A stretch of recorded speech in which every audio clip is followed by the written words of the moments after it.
ये कहानी एक छोटे से गांव में रहने वाले एक व्यक्ति रमेश की है। रमेश अपनी मेहनत और ईमानदारी के लिए पूरे गांव में प्रसिद्ध था।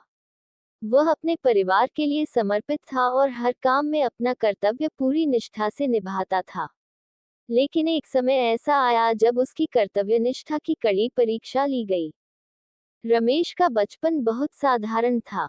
उसके माता पिता किसान थे और उन्होंने रमेश को हमेशा सिखाया कि जीवन में मेहनत और कर्तव्य सबसे बड़ा धर्म है। रमेश ने बचपन से ही सीखा कि हर परिस्थिति में अपने दायित्व को निभाना चाहिए। चाहे खेतों में काम करना हो या अपने छोटे भाई बहनों का ख्याल रखना, रमेश कभी पीछे नहीं हटता था। एक दिन उसके पिता ने उससे कहा, बेटा, जीवन में चाहे कितनी भी कठिनाई क्यों ना आए, अपने कर्तव्य से कभी पीछे मत हटना। याद रखना, कर्तव्य ही इंसान को सच्चा इंसान बनाता है। ये बात रमेश के दिल में गहरी बैठ गई। समय बीतता गया और रमेश बड़ा हो गया। उसके पिता की तबीयत खराब रहने लगी और धीरे धीरे खेती की सारी जिम्मेदारी रमेश के कंधों पर आ गई। वह सुबह से शाम तक मेहनत करता, लेकिन कभी शिकायत नहीं करता। उसकी माँ अक्सर कहती, बेटा, तुम अपनी उम्र से ज्यादा जिम्मेदार बन गए हो। रमेश मुस्कुराकर जवाब देता, माँ, यह मेरी जिम्मेदारी है। अगर मैं अपने कर्तव्य को नहीं निभाऊंगा, तो कौन निभाएगा? एक साल गांव में भीषण सूखा पड़ा। खेतों में फसल नहीं हुई और रमेश के परिवार पर भयंकर आर्थिक संकट आ गया। गांव के कई लोग शहरों की ओर पलायन करने लगे, लेकिन रमेश ने ठान लिया कि वह अपने गांव और परिवार को नहीं छोड़ेगा। रमेश ने एक छोटा सा काम शुरू किया।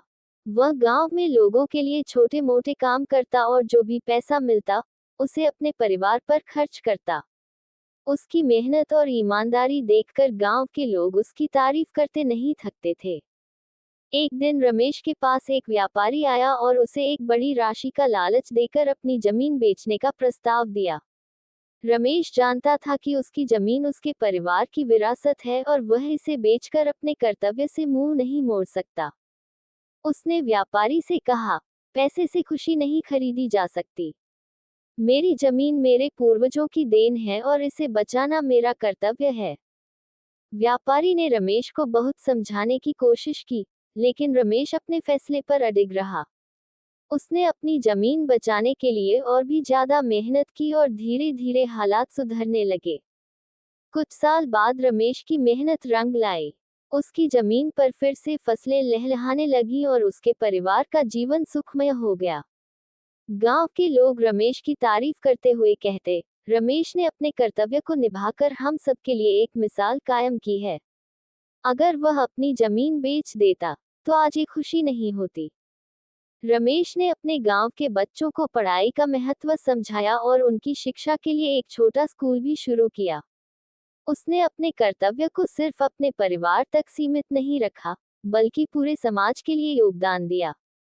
रमेश की कहानी हमें सिखाती है कि जीवन में कर्तव्य निभाने का महत्व क्या है।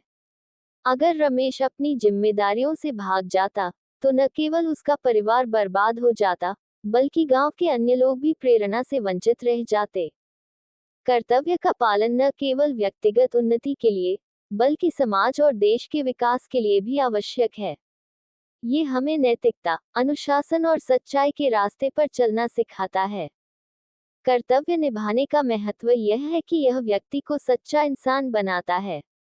जब हम अपने दायित्वों को ईमानदारी से निभाते हैं, तो न केवल हमारा जीवन खुशहाल होता है, बल्कि हम दूसरों के लिए भी प्रेरणा का स्रोत बनते हैं। इस कहानी का संदेश यही है कि जीवन में कितनी भी कठिनाई क्यों न आए, अपने कर्तव्य से कभी पीछे मत हटें। कर्तव्य ही वह ताकत है जो हर समस्या का समाधान कर सकती है।